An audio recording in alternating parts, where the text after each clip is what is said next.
दोस्तों, किसी ने क्या सच कहा है कि जिंदगी में ऐसी सोच रखो कि जो चला गया उसका अफसोस न रहे और जो मिला है वो किसी से कम न लगे। जो अभी नहीं है वो सिर्फ एक सपना है और जो आज तुम्हारे पास है वो अपने आप में लाजवाब है।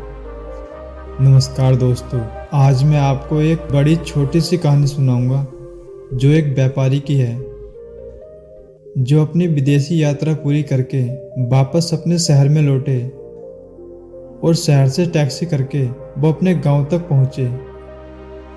और जैसे ही टैक्सी से बाहर निकले तो उन्होंने देखा कि उनका मकान आग की लपटों में घिरा हुआ है और घर के सारे लोग बाहर खड़े थे।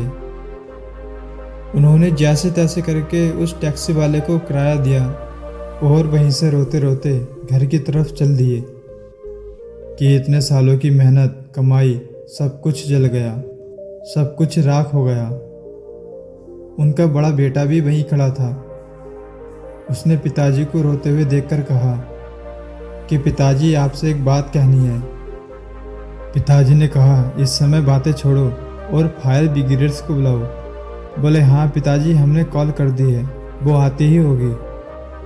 आप मेरी बात सुनो। जब आप विदेश यात्रा पर थे तब हमने आपके पीछे इस मकान का सौदा कर दिया था और पैसे भी अच्छे मिल रहे थे।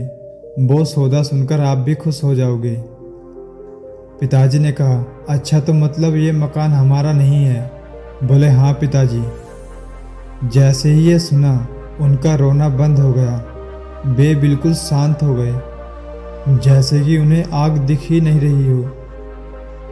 और गांव वाले ये देखकर हैरान हो गए कि अभी तो ये रो रहे थे और बेटे ने ऐसा क्या कह दिया कि अब जलते हुए घर को ऐसे देख रहे हैं जैसे कोई तमाशा देख रहा हो। थोड़ी देर बाद दफ्तर से छोटा बेटा भागता हुआ आया। आकर पिताजी को प्रणाम किया और घबराकर कहा, पिताजी, सब कुछ खत्म हो गया, हमारी सारी कमाई खत्म हो गई। पिताजी हंसकर उसे साइड में ले गए और कहा कि तुझे तो पता ही होगा कि हाँ पिताजी, हमने इसका सौदा कर दिया, तो बस फिर हमें दिक्कत क्या है? अब खरीदने वाला जाने, उसका काम जाने। फिर बेटे ने शांत होकर कहा, लेकिन पिताजी, अभी हमें पैसे नहीं मिले और कागजी तौर पर मकान अभी हमारा ही है। ये सुनते ही पिताजी फिर से रोने लगे।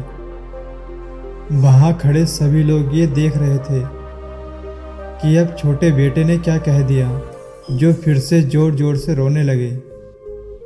दोस्तों, कहानी छोटी सी है लेकिन बात बहुत बड़ी है।